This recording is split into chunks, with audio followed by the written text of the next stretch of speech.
So this one is a little more complicated, but you'll be fine.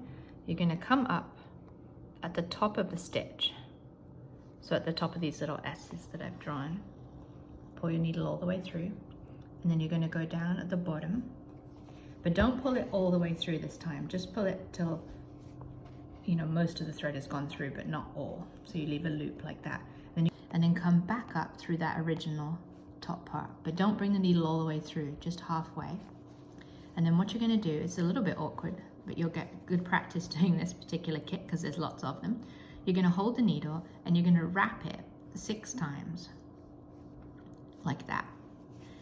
Then you need to hold it with your thumb and index finger, probably with your your non-dominant hand. So for me, I'm going to use my right hand to do the pull through.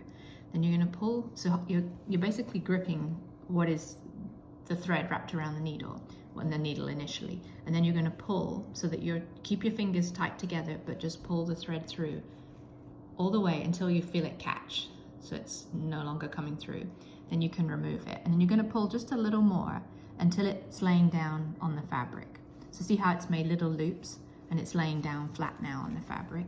And then I'm going to go back down that second hole that we made at the bottom. It doesn't have to be the exact same hole, but right near it. And then you pull just gently, and that will make your little lavender bud. And you can, if it's not looking perfect or you don't like it, you can kind of fiddle with it with a needle and it'll settle. So I'm going to show you another one. So you're going to come at the top, bring your needle up all the way through, down at the bottom. Remember, don't go all the way through, leave a loop. And then come back up through that top hole.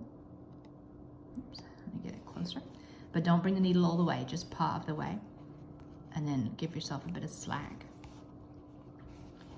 You can hold the needle from underneath if that helps, but you're gonna wrap it 6 times.